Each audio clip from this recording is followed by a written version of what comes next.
Boat मिट्टी के किनारे से एक अजीब सी आवाज के साथ टकराई, जो डरावनी साइलेंटी में गूंज रही थी। बाहर निकलते ही श्रुति को अपने पैरों के नीचे जमीन धंसती हुई महसूस हुई।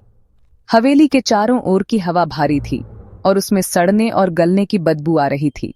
और कुछ और भी था, कुछ मेटेलिक और हल्का मीठा, जैसे पुराने खून की बदबू। हवेली करीब से और भी ज्यादा डरावनी लग रही थी।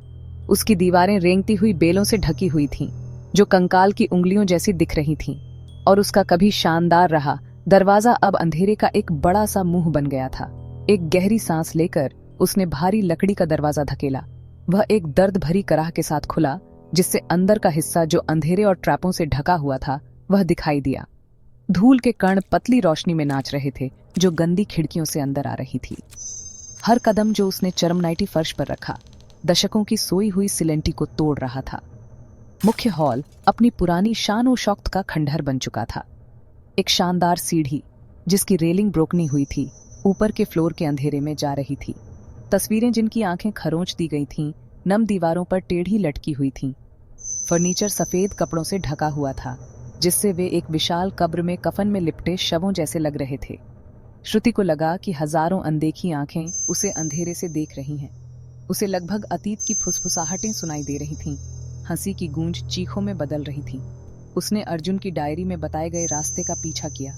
उसकी टॉर्च की रोशनी अंधेरे में एक घबराया हुआ रास्ता बना रही थी, घर के पिछले हिस्से की ओर, जहां तहखाने का रास्ता छिपा हुआ था।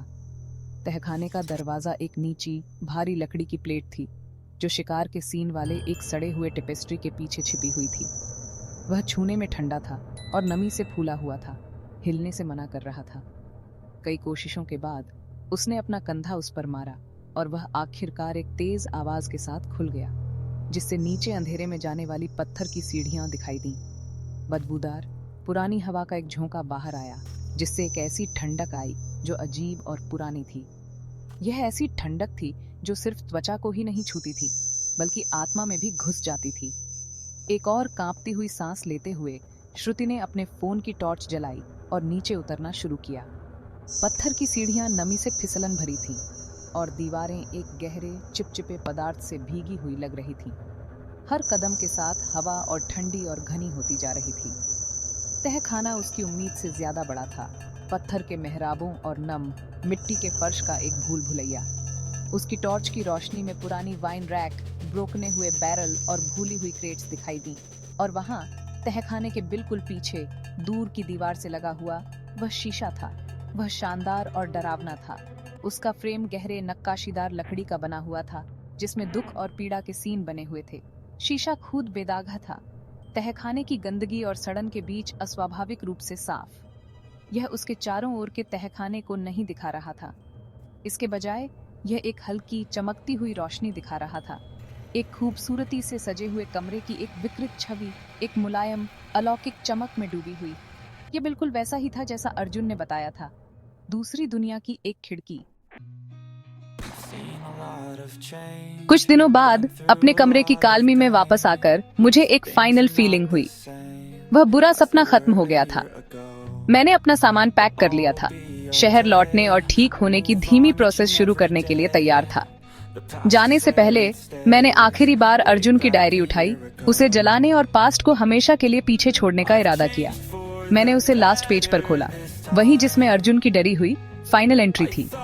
मैं उसे बंद ही करने वाला था जब मुझे कुछ इम्पॉसिबल दिखा। लास्ट पेज और बैक कवर के बीच एक नया पेज था, जो पहले वहां नहीं था। वह पुराना और पीला पड़ चुका था और हैंडराइटिंग अर्जुन की नहीं थी।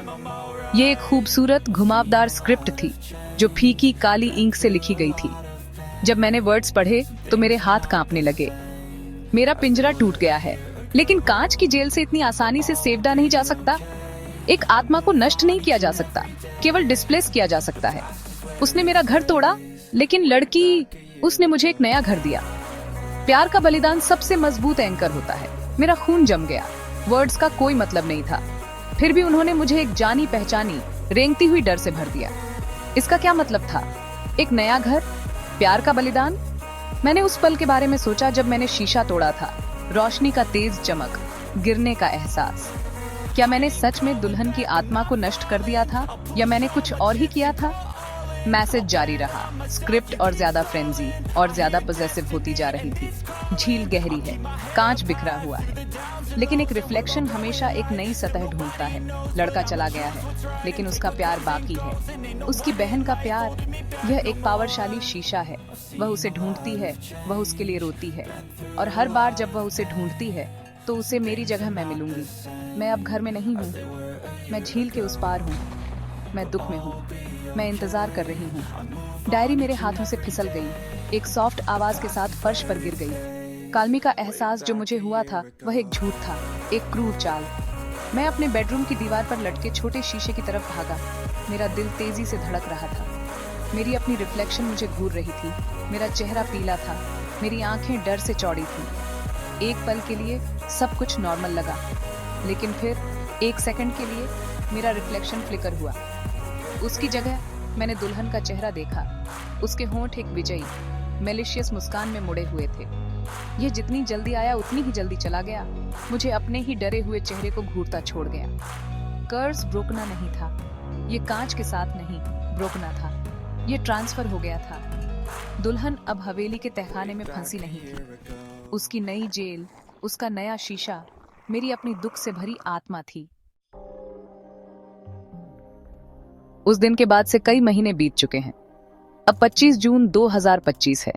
मैं कभी शहर नहीं लौटी। मैं विलेज में ही रहती हूँ, अपने ही घर में कैदी हूँ, उस परछाई से डरी हुई हूँ जो हमेशा मेरी नहीं होती।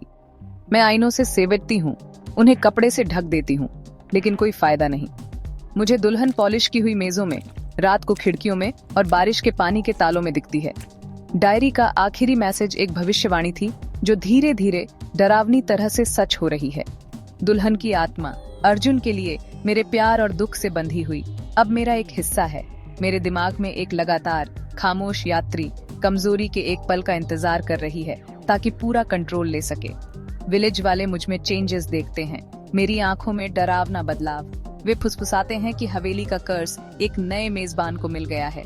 दूर एक हलचल भरे शहर में समीर नाम के एक युवा पैरानॉर्मल इन्वेस्टिगेटर को एक गुमनाम टिप मिलती है। यह एक मिस्ट्रीमयी ईमेल है जिसमें अर्जुन की मौत के बारे में एक न्यूज क्लिपिंग और एक ही डरावना वाक्य है, आईना टूट गया लेकिन परछाई बच गई। काली झील के पास वाले विलेज में लड़की को फाइंड। रहस्य से प्रभावित होकर समीर, एक ऐसा व्यक्ति जो अलौकिक चीजों को उजागर करने में माहिर है, अपनी रिसर्च शुरू करता है। उसे हवेली के पुराने रिकॉर्ड और अखबारों के आर्टिकल्स मिलते हैं, गायब होने की कहानियां और प्रतिशोधी दुल्हन की लेजेंड। उसे मेरी भूमिका के बारे में पता नहीं है। वह सिर्फ इतना जानता है कि झील के उस पार के घर की कहानी, एक ऐसी कहानी जिसे वह खत्म मान रहा था, उसका एक नया अधूरा अध्याय है। वह अपना सामान पैक करता है, ईएमएफ मीटर, थर्मल कैमरे, ऑडियो रिकॉर्डर और फारदराज के विलेज के लिए रवाना होता है। वह जिज्ञासा और ट्रूचाई को उजागर करने की इच्छा से प्रेरित है, उस बुराई की असली प्रकृति से पूरी तरह अनजान है जिसका वह सामना करने वाला है। वह मानता है कि वह एक भूत का शिकार कर रहा है जो एक जगह तक सीमित है, एक क्लासिक हॉन्टिंग। उसे नहीं पता कि वह इकाई अब कहीं भी जा सकती है, एक जीवित सांस लेने वाले व्यक्ति के अंदर समाई हुई है। वह एक ऐसे कॉन्फ्रंटेशन की ओर भी आज रहा है जो उसके द्वारा पहले सामना किए गए किसी भी कॉन्फ्रंटेशन से कहीं ज्यादा पर्सनल और खतरनाक है। हवेली के भूत का शिकार फिर से शुरू होने वाला है, लेकिन हंटिंग की एक ऐसे जाल में फंस रहा है जिसे वह समझ नहीं सकता, और इस तरह चक्र जारी रहता है। अब साफ हो चुके झील के पानी के उस पार हवेली खामोश खड़ी है, एक खाली शेल। लेकिन जो बुराई उसमें कभी समाई हुई थी वह खत्म नहीं हुई है, वह सिर्फ पानी के उस पार आ गई है। वह एक सौरवी बहन की आंखों में धैर्य से इंतजार करती है, अपनी निराशा के माध्यम से दुनिया को देखती है।